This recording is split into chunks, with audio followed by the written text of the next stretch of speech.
Hey everyone! In today's episode, we're going to learn about the Smart Bevel modifier in 3ds Max 2027. To keep things practical, we will build a simple wall niche. Let's start by creating a box object. This is going to be our wall. And for this example, the exact dimensions are not important. Just make it large enough that we have enough room to create an opening in the middle. Next, let's create the object that will define the niche opening. Create a second box and position it roughly in the center of the wall. This box will act as a Boolean cutter. If you want to align it quickly, you can also use Alt+A, then push it slightly into the front surface. Once that's in place, perform a Boolean subtract operation. Right away we can see the opening. The overall shape is correct, but the edges are still extremely sharp. To improve that, let's add an editable poly modifier. Select the edges created by the Boolean operation, and then apply a Smart Bevel. As soon as the modifier is applied, you should notice a difference. The opening starts to feel more realistic. Something that is worth to mention is that the Smart Bevel is working from the edge selection. To demonstrate that, let's briefly switch to Boolean operation from subtract to union. Notice that the bevel detail is still being preserved on the selected edges. This becomes really useful when you're experimenting with design changes because the modifier remains connected to the selection rather than forcing you to rebuild everything from scratch. Let's switch back to our niche and start exploring the Smart Bevel controls. The first thing you will see is the preset section. Presets are basically predefined bevel setups.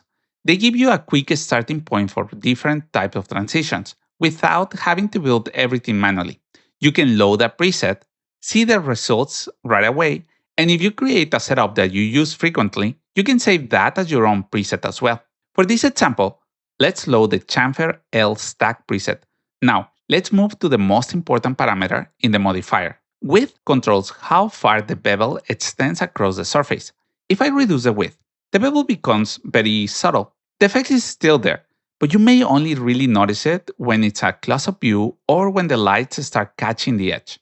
As I increase the width, the bevel becomes more visible and start having a stronger impact on the overall shape. This is actually a good place to mention a common mistake. A lot of beginners assume that larger bevels automatically create better looking models. In practice, bevel size should usually reflect the material you're trying to represent. Think about a drywall edge, a stone countertop, or a metal frame.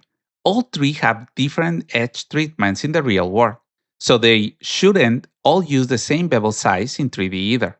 Whether a 3D model starts feeling overly soft or exaggerated, width is usually the first setting I will check. Once you're comfortable with width, the next parameter becomes much easier to understand. That's depth. Depth controls the profile of the transition itself. To make the effect easier to see, let's increase the segment's value to 3. Now, if depth is set to 0, the transition feels neutral. As we move into positive values, the profiles becomes more convex and start pushing outwards. If we move into negative values, the shape becomes more concave, creating a recessed transition. This is one of the settings that's easier to understand visually than through definitions, so I always recommend moving the slider slowly and watching the profile update in the viewport. Now, let's talk about segments. Segments control how smooth the bevel becomes. With a single segment, the transition stays sharp. As we increase the segment count, Smart Bevel adds additional geometry and the transition becomes smoother. For most architectural work, 3 or 4 segments is often enough.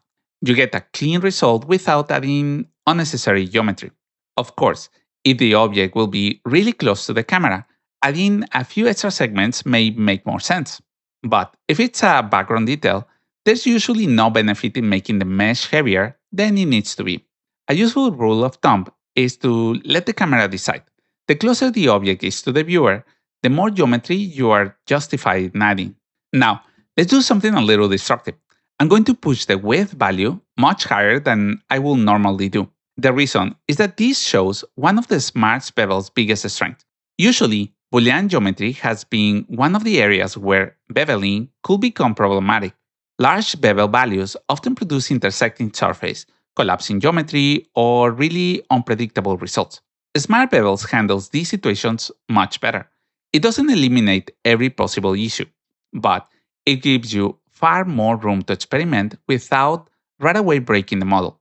It is still important to work with realistic scales, but this modifier is much more forgiving than the older options. Next, let's look at the selection options. At the moment, the modifier is using the edge selection coming from the editable poly modifier below in the stack. That's what the from stack option is doing.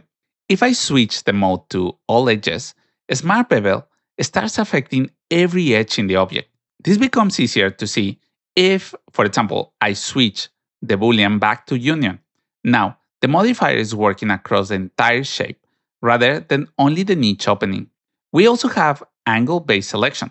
If I disable the angle filtering, you will notice additional connecting edges becomes part of the selection. This setting takes a little experimentation to really fully understand it, so don't worry about memorizing numbers. Just move the value around and watch how the edges selection changes. You will develop an intuition for it really quickly. Let's look at one more useful option. I will change the selection mode to selected face edges and then go back to the editable poly modifier. Now, if I select a few faces and return to Smart Bevel, you will see that only the edges associated with those faces are affected.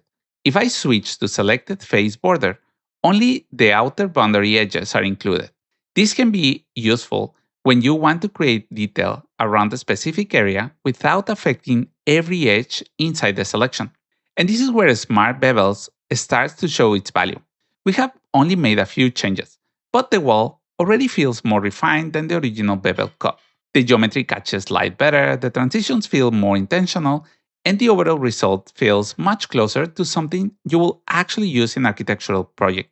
Before we finish, let's put the Smart Bevel into context with a few other tools you may have already known.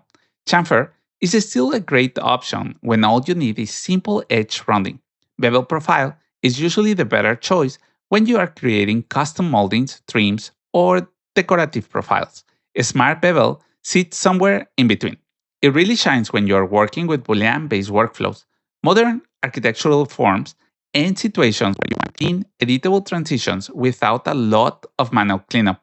For a project like this wall niche, it's exactly the type of tool that I would use first. So, before we wrap up, let's do a quick recap. We created a simple wall, used a small boolean to cut a niche opening, selected the resulting edges, and applied a Smart Bevel. From there, we explored presets, width, depth, segments, and the different selection modes that control where the modifier is applied.